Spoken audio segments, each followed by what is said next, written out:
Hey there, Mr. Terry, your high school history teacher. Welcome back to another History Teacher Reacts video. All right, this video came from you guys because you voted on it and it won in my most recent viewers poll. By the way, make sure you're subbed to my channel and then you will get my polls come right to your feed or come over to the community page. And this one's right up my alley. It's called Genghis Khan, How a C-tier General Became an S-tier Conqueror. All right, if you know about me, the Mongols are one of my favorite topics to learn and to teach about. And I'm wondering with the title of this video, is it like an idea of Genghis kind of overachieving or is he underachieving? I don't know, but I'm super excited to check it out. All right, this is from Rackam, and the original video is going to be linked down below. Please support that. And let's get started. All right, I can see from the first frame, we've got a military tier list. Oh, shoot. Who are you going to put up here? You're not going to put Genghis Khan in here? Alexander the Great? Julius Caesar? Who do we got?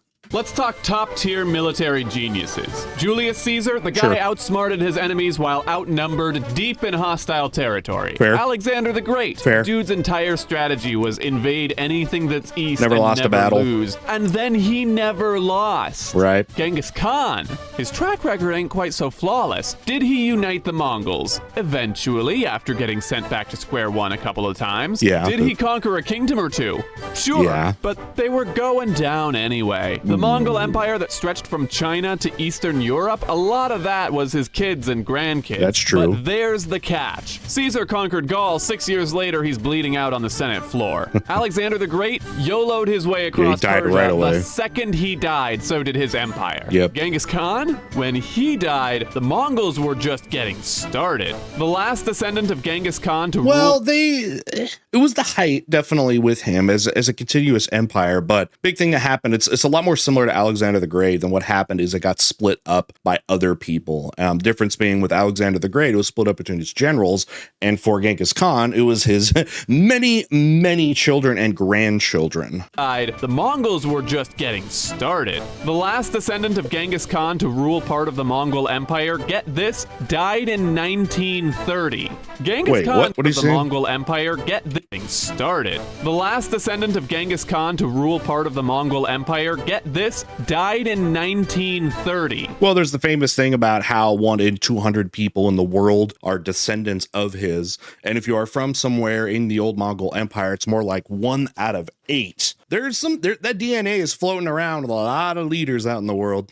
Genghis Khan's secret spice wasn't tactics, it was loyalty. Loyalty in Mongol society looked a little different. First of all, there was no loyalty to kings or states or kingdoms because those things did not exist. Individuals were loyal to tribes, and tribes were loyal to individuals, namely their leaders. But that's it, that's as far as it goes. Once that leader dies, Temujin, everything the light touches will be yours. It was kind of like that. When you pull yourself up by your bootstraps. But father, no. He died. You get nothing. He died young. Lose. Good day, son. Little baby Genghis Khan, whose technical name was Temujin, was 8 years old when his father died. Yep. Instead of being trained to lead armies, he was with so what was really common is the Mongol tribes were always at war with each other, and they would kidnap people all the time. Like his mom kidnapped, I forget how many times, but yeah, his father was ended up being killed. It actually leads into one of the interesting facets of Genghis Khan, which was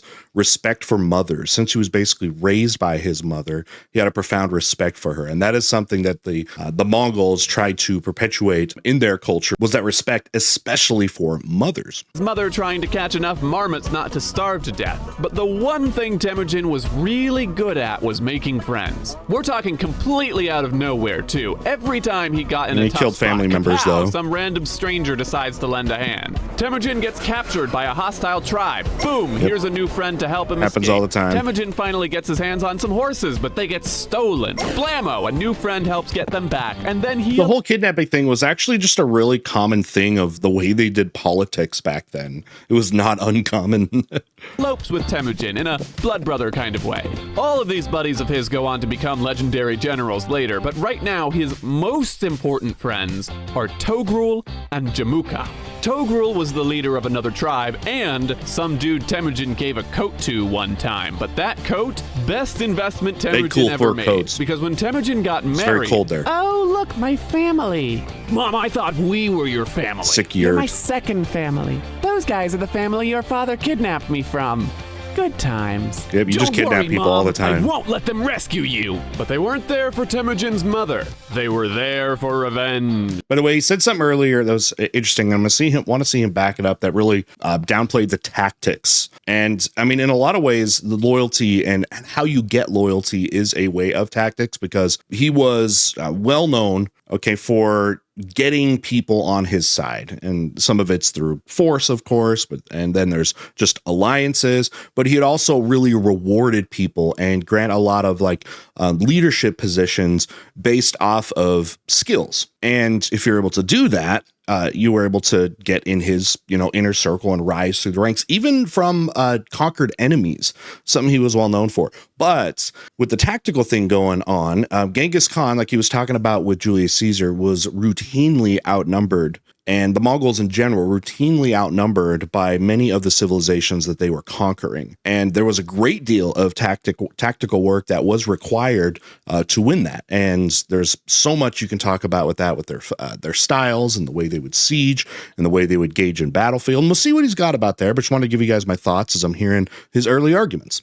Togrul, they took my wife. This is really funny and well animated, by the way. Plans for this weekend. Don't forget, I gave you that coat. No, you're right. It is a pretty. They were bargaining pieces. All right, I'll grab Jamuka. Togrul and Jamuka helped Temujin get his wife back, and everyone lived happily ever after. Jamuka, in particular, got real close with Temujin. They started sleeping together under the same blanket, in a blood brother kind of way. The good vibes did not last long, however. People start flocking to Temujin as their new leader, and Jamuka does not handle jealousy well. The two blanket bros go to war. This is Temujin's greatest test, and he flubs it hard. It's a decisive defeat. Temujin runs away, and nobody hears from him again for nearly 10 years. He was young then. A talented leader, yes. He was quite young then. Undefeatable, he is not. Where does Temujin go during that time? Yeah, no one knows exactly. He could have gone on a tour of Japan, explored Osaka's food scene, sat among Kyoto's serene temples, met the bowing deer of Nara, all things you can come do with me next May. I'm taking a group to Japan for a week of adventure, and it comes highly recommended. That'd be I had awesome. such a good time in Japan, I decided to move there. We were all sold out, but we've recently had one spot open up, so now is the time to grab it, or if someone else already has, sign up for the waitlist, because you never know when a spot might open up in the future. Link in the description. More likely, though, Temujin went to northern China. It was pretty normal for outcasts to show up in one of the neighboring empires, and if that's the case, Temujin probably got a glimpse of how weak those empires really were. They weren't exactly overflowing with loyalty to their leaders. Okay, there's that, but it's not like there was this massive disconnection between the Mongols and really just the ancestors in general of the nomads with places like China. There was routinely relationships, and sometimes they were hot, sometimes they were cold, between the sedentary agriculturalists of China and the nomadic peoples of the steppe. And for the good times, it was actually really mutually beneficial. The stuff that you would get from a productive society like a China, whether it's food, technologies, silk, all those kind of things, could be traded to, say, the Mongols, who were the best at raising animals. You could get cows, you could get horses. It would be mutually beneficial. But one thing that is true, though, about the people of the steppe is they can also be very much victims of ecological problems. If there is drought, and since they raise animals, there's not a lot of grass to feed and things like that, it becomes difficult. Then you will see the famous raids that come from the Mongol steppes. And that could be, problematic. But I mean, he would have seen, especially, I guess, on the frontiers of China, that some vulnerability there. You got to understand, this is the Song dynasty here, and they're going to rule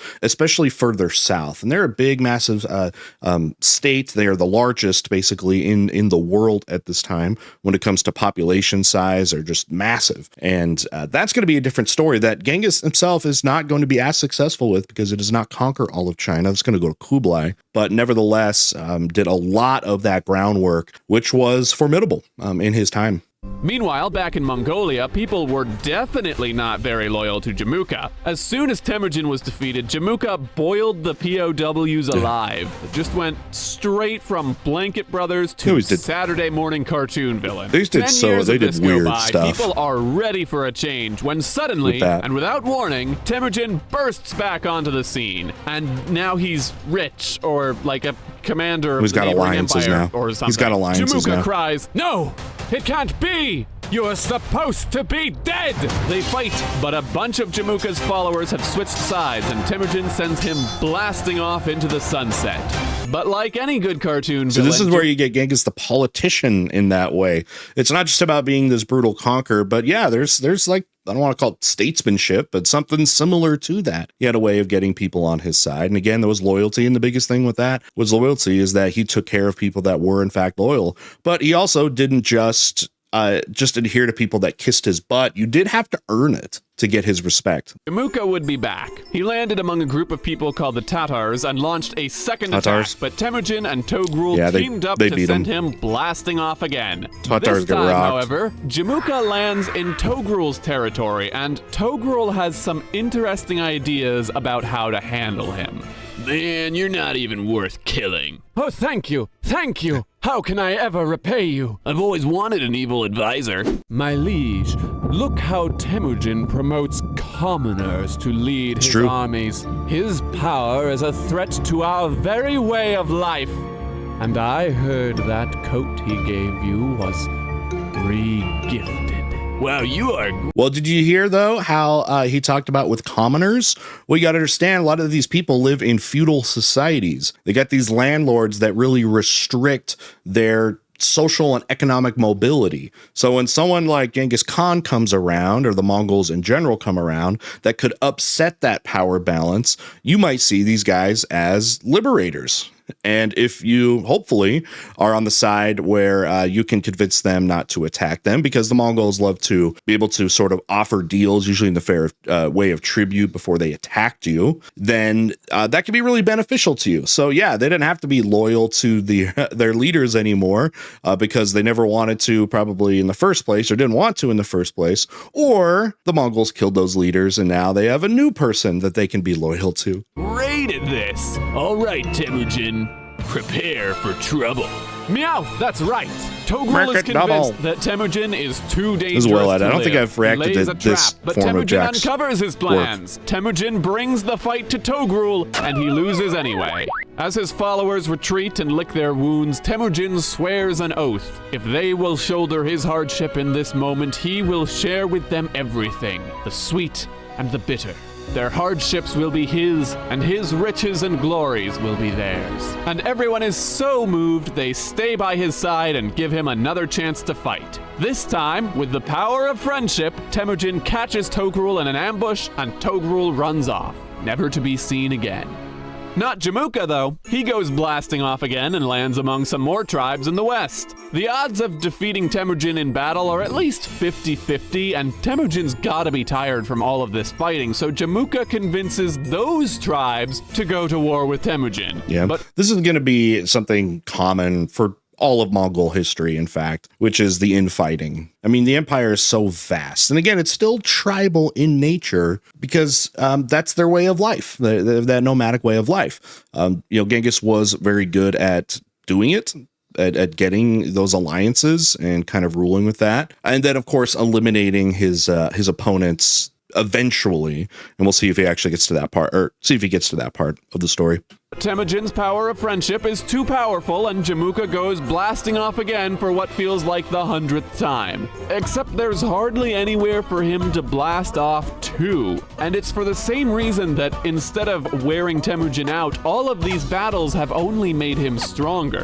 When Temujin defeated an army, instead of boiling the men alive like some people, he had integrated them into his own army. And now, Temujin has united all of Mongolia just chasing around this one dude.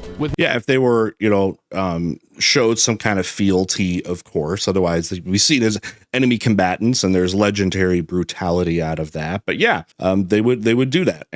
But then, it's one thing to have those people kind of like put down their swords and say they're going to be loyal to him just to save their own lives. There's another one to actually like do it and then stay with that and actually become like true supporters of his.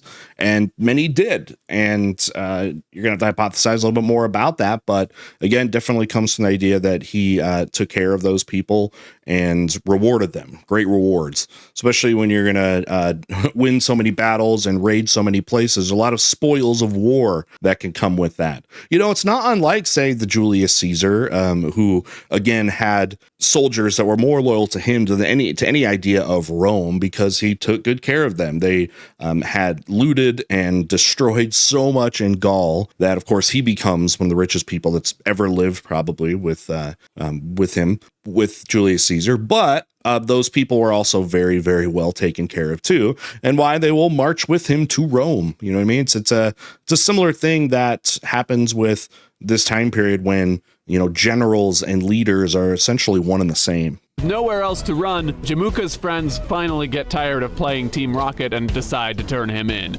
And Temujin has some interesting ideas about how to handle him. Kill the friends, let Jamuka live. Say what now? If there's one thing I won't allow, it's betrayal. Also, there's like a non-zero chance that if you betray me and then run away, I might end up conquering the entire world chasing you. What do you say, friends? My friend, I respect the hustle, but I'm done running. My feet are killing me. So what do you say you send me flying so far I'll never come back down? By the way, I'm glad that he's telling this part of the story with Jamuka and just kind of the rise to power, because usually you about to hear about him is just a real brief thing about, okay, you united them, and then, okay, now the Mongols are off and they're doing their conquering. So you get to hear another story that, again, is not often told. So I do appreciate what's happening here. Anything for you, brother. With the power of all the tribes at his command, Temujin, now Genghis Khan, is pretty much unstoppable. But keeping all of those Still gonna tribes fight much bigger loyal places. when nearly all of them have tried to kill him before is not going And they to will. be They still easy. will. Luckily, that is 100% Genghis's forte, making this nomadic warrior a world-class statesman seemingly out of nowhere. Genghis Khan and the Mongol Empire true. as a whole were absolute pros at assimilation. Conquered people didn't just get conquered, they became the Mongol Empire. Another thing that might be seen as beneficial for the Mongols there was, incorporating them into their culture that way.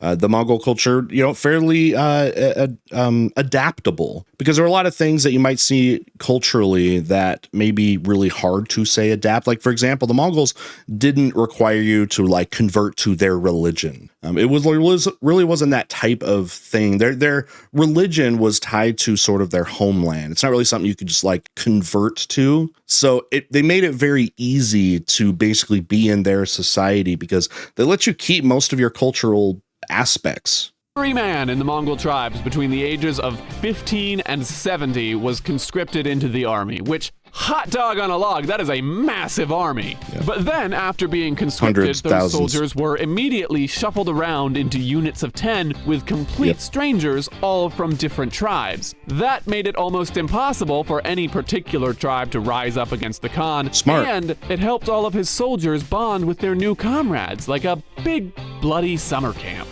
And it wasn't just about making everyone into a Mongol. Yeah, they broke down into a lot of smaller regiments. A lot of that is because they have to be extremely mobile. Now, you are going to have to get good because the Mongols fight in tactics that really require a lot of synchronicity amongst them, because they, use and are known for using horseback and the way that they would do the feigned retreats, and just their movements had to be like one body, maybe not unlike, say, the Greek phalanx, and how everybody had their role and everybody had to perform that role, and you performed as one. So they were able to do that. The Mongols themselves assimilated with the people they conquered. In the case of Genghis Khan, he surrounded himself with shamans, Christians, Buddhists, and he counted on all of them. Genghis was surprisingly willing to recognize any Tom, Dick, and Harry who could do a good job. My favorite example is his bodyguard patrol. He had 10,000 people in it because they were also his moving capital. Everywhere he went, there is an entire military academy and administrative bureau running after him. It was a place you had to. I mean, they were operating an empire, so hey, and that was beneficial. It's like, okay, your palace is cool, but we can pack up our yurts and we can go anywhere that we possibly want to. for the best and brightest soldiers and administrators to prove themselves, and all of the most important generals and noblemen sent their sons and relatives there to give them a leg up. And not just soldiers of the enemy people, but skilled people of the places they would conquer.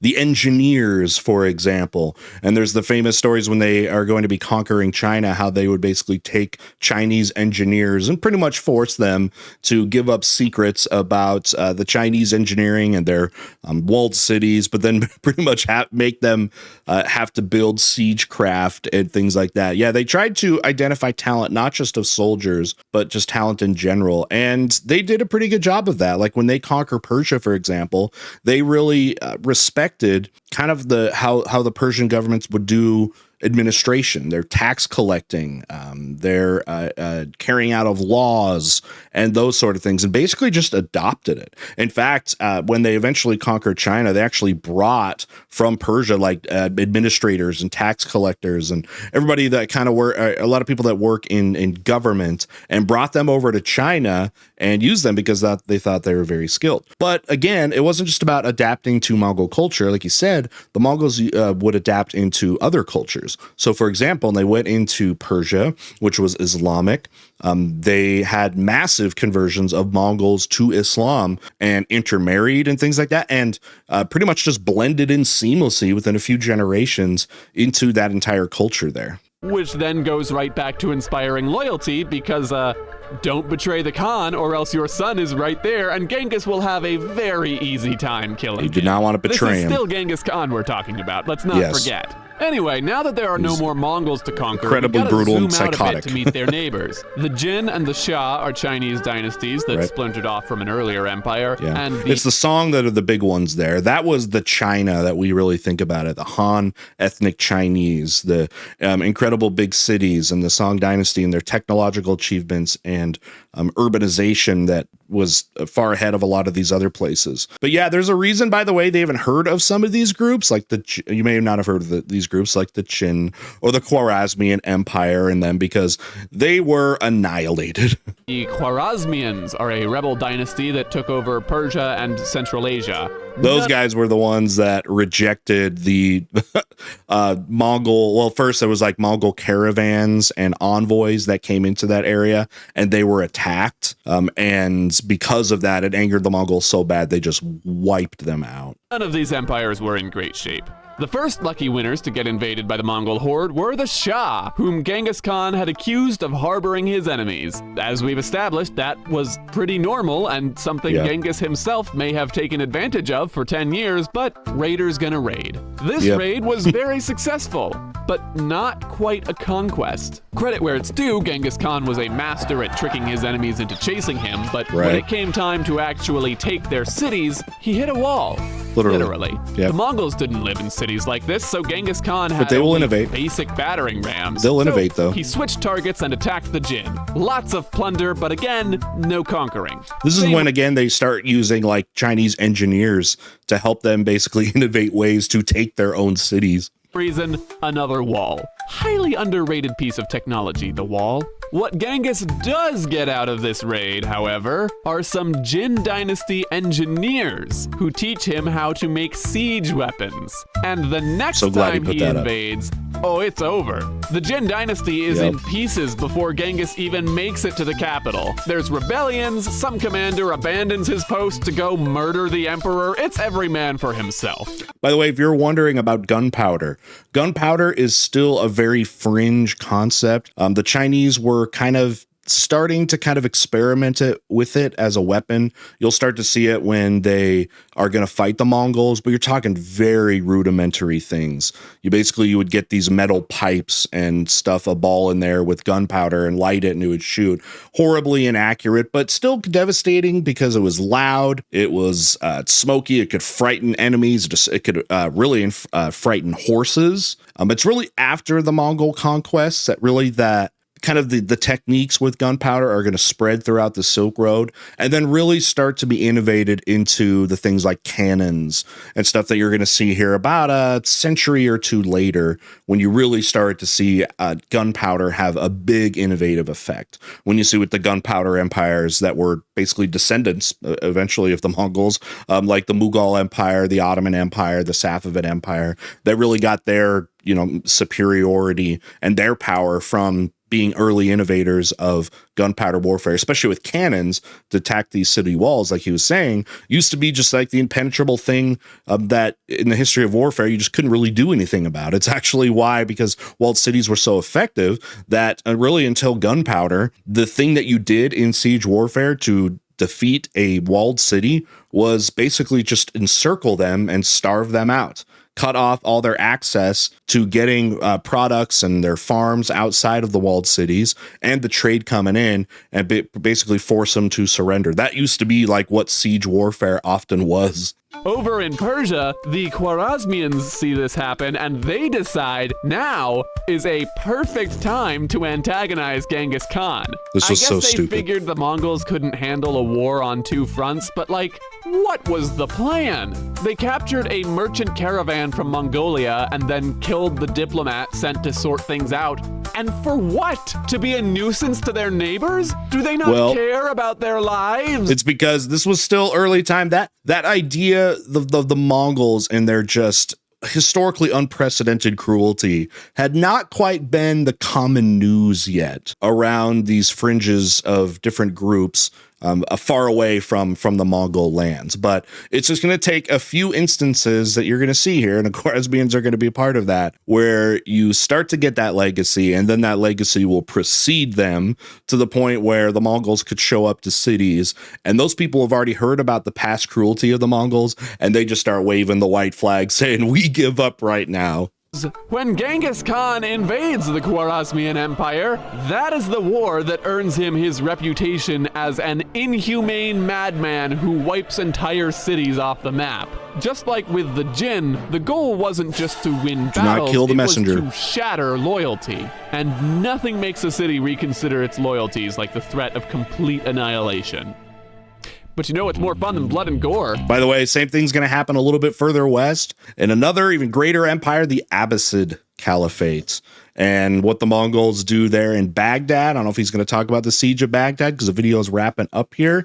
One of the greatest sieges in all of world history. They're going to end up slaughtering pretty much every single person they can find. It's one of the biggest cities in the world, at least a couple 100,000 in and around that area, and they wipe all of them out. A couple 100,000 in one of the bloodiest sieges we had ever seen. It ends the Islamic Golden Age. The Baghdad House of Wisdom that gets destroyed, including all the incredible works that were there. And it took Islamic civilization, actually made them go a whole different direction and kind of ended a lot of the unity and the kind of a lot of the descendancy of caliphs and sultans and any type of unity that might have been left pretty much ended there because of the Mongols. And just the big thing is you do not turn down the Mongols when they give you an option or a diplomat or some kind of communication. And if you look like the aggressor, then boy, do you get to see those Mongols that you have heard about and should fear in your nightmares. Matters of succession, am I right? I think Genghis Khan thought so. Once again, Alexander the Great, meet Genghis Khan. Both dudes very good at taking stuff, but one of them was an awful lot better at keeping stuff.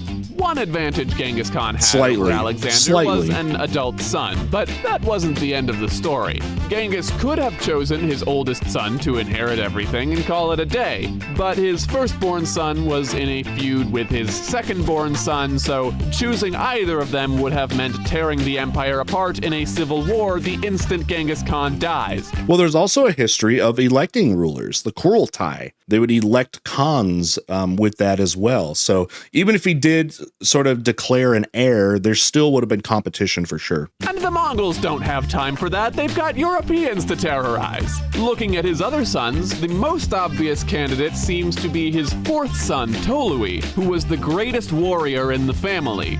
But Genghis Khan didn't want the empire to be led by the greatest general, because his third son, Ogedai, inspired the most loyalty. People genuinely liked him, and even if his brother was better on the battlefield, Ogedai could trust his most capable subordinates to get the job done. Well, it's interesting because you think about it from Genghis's perspective. If he does have to sort of endorse somebody, well, who do you want? Do you want somebody that's good at diplomacy, or do you want somebody that's just good on the battlefield? And it looks like with this, with Ogedai, who does become the leader after this, and then Kublai, that loyalty is really important, okay? Just like Genghis Khan himself. When Genghis Khan died a few years later, he might not have finished conquering the world, but he had completely upended the Mongol way. By the way, that's what Genghis Khan means. It's like universal ruler, essentially. Because like you said earlier, his real name was Temujin.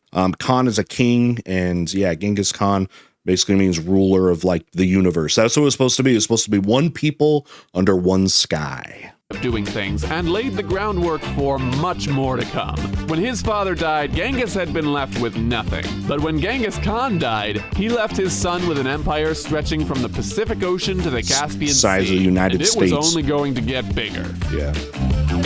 And that's separated with different rulers. So again, Kublai is going to be also one that is going to focus on China. Then you have the group that's going to, the Golden Horde, that's going to focus up in on Europe. You got them going down to the Middle East. Like we said, they're going to create the Ilkhanate. And although what, I don't know if he's going to continue this. Is this going to be a series? It was kind of a cliffhanger there, because what ends up happening is, yeah, the empire is going to largely fraction up into small khanates that are going to be fairly autonomous, and depending on where it was, is going to either assimilate or kind of just blend in, because it does not stay together for more than a generation or two after Genghis Khan. But here's some more final thoughts. All right, so interestingly, kind of with the title here, it wasn't really what this was necessarily about. It was more almost a biography, and less about him being really a general or how he conquered, which, remember, the video is how a C-tier general became an S-tier conqueror. Didn't really get into that much, but more of like a biography. So I was thinking if it was going to be, again, this kind of thesis that either kind of downplayed his actions or maybe it overplayed them, whatever it is. Really didn't end up doing that in this video, but gave kind of a rise to power story with Genghis Khan, which I think is really interesting too,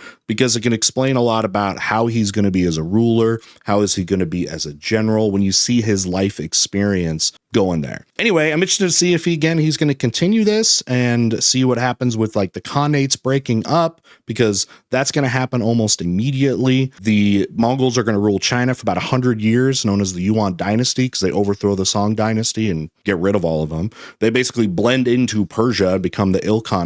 You got the Chagatai, which is going to be in Central Asia. And then, interestingly, that Golden Horde we talked about that was invading Europe, that was headed right to the heart of Europe before they stopped their conquest due to the death with Genghis, and then later, like with Ogedai, after that passing, and they have disagreements and actually end up stopping their incursion into Europe, but are going to rule longer than anywhere in Russia. Russia was the place that the Mongols held onto the longest. They had a tribute system that is going to go for pretty much a couple hundred years until the modern day Russia is basically founded by pretty much announcing that they are not going to pay that tribute to the Mongols anymore. So that was kind of that last holdout. Anyways, you can see I'm talking and talking and talking as the video is over, but I absolutely love Mongol history. I put it probably in my top 3 of things I love teaching and learning about, because there are so many fascinating, weird things about this. It does get into some dark history because of the brutality of them, but it's just fascinating how you have this civilization that did so much in such a little time and then almost vanished. All right, with that, we'll see y'all next time.